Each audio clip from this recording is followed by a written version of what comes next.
The Timbers head to Real Salt Lake after a great win in New York City, but can they keep up the fine form?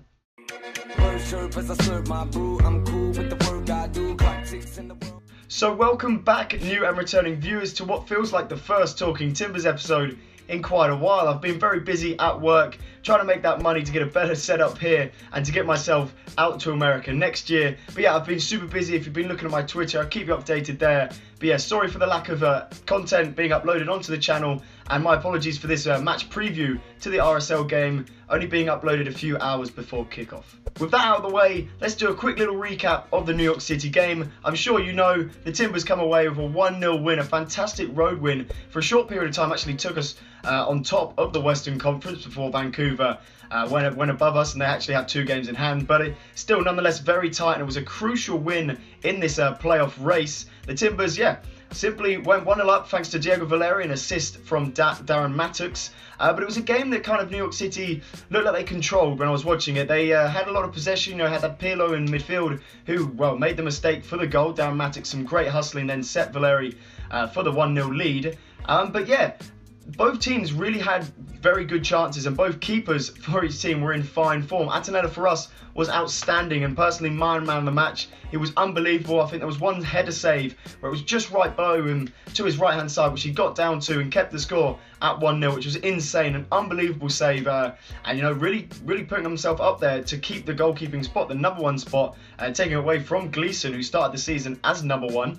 But yeah, then the Timbers also had some fantastic chances, mainly falling to Diego Valeri, and if it wasn't for some outstanding saves from the New York City keeper, we could have won 2-3-0. So yeah, anyway, the Timbers come away 1-0 winners, 3 points in the bag.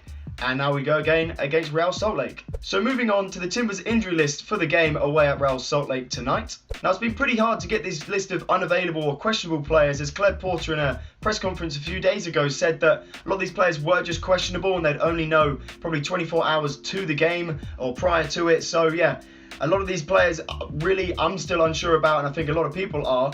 But we've got Vitas and Mattux, who both come off against New York City as kind of niggly little injuries that they couldn't really run off during the game, so a little bit of rest of them. We have Addy and Ridgewell, who are both working to get fit, so I probably wouldn't put them in the starting lineup because I don't think they're going to be fit. Claire Porter in the press conference seemed pretty unsure. We have Farfan, who is out for a couple more weeks. He re-injured himself playing for T2.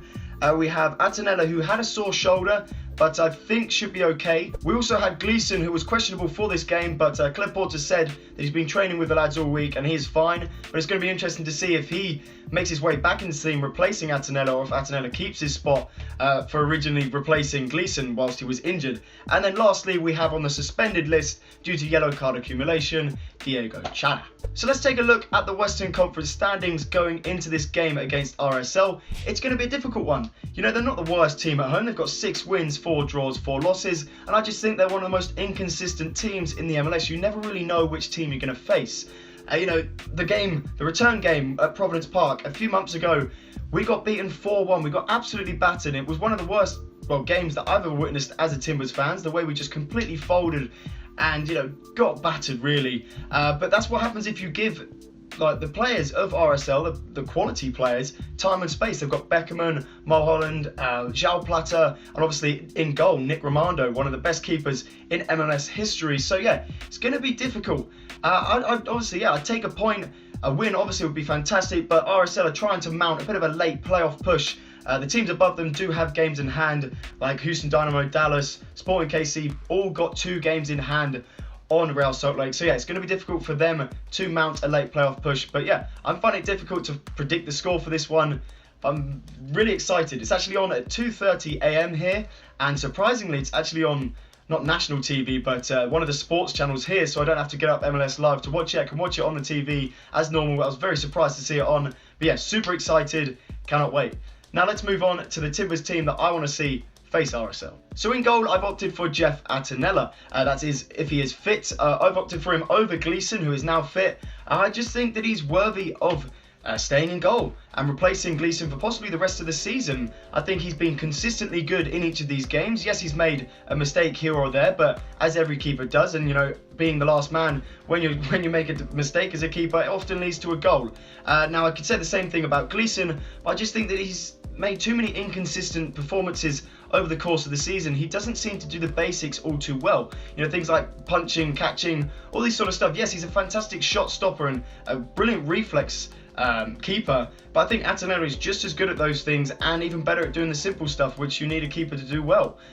For example, that save against New York City where he got down low, that was an unbelievable save. That wasn't just the only one. He saved Pirlo free kicks a few times and other things like that, and I just think that he's worthy of keeping the #1 goalkeeper spot. From right to left in the defence, I've gone for Valentin, Mabiala, Miller and Vitas. Now that is, well, varying if Vitas is fit, but right back I have chosen Valentin over Paul to be facing probably João Plata in the left wing role. Now this is probably something that Caleb Porter's also going to strongly look at, as I know that he's a guy that likes to like match players up, and specifically if it's João Plata, he's likely probably going to go for Alves Paul because of his pace and his strength.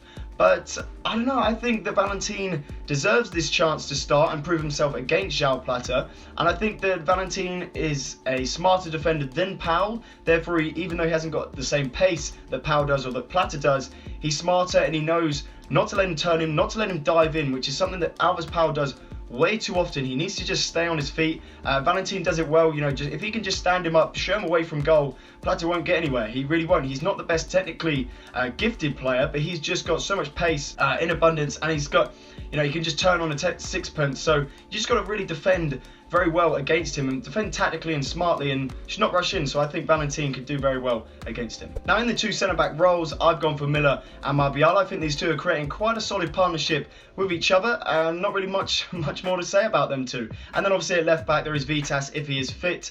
If he's not fit, and it's a bit of a headache, I think you'd have to go for Miller left-back.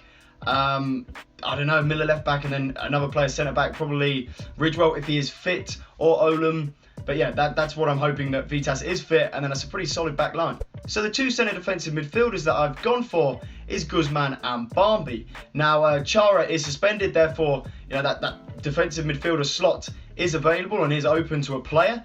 But I definitely think Guzman, obviously it's Guzman, he should be there. But I've opted for Barmby over Olum or Valentin there, or something like that, or Zemansky. Because I think Barmby just has earned this spot. He always gets substitute appearances, and I want to see him start some games. I want to see him get some game time, because I think he's little, I don't know, he's a feisty player that has a lot of skill.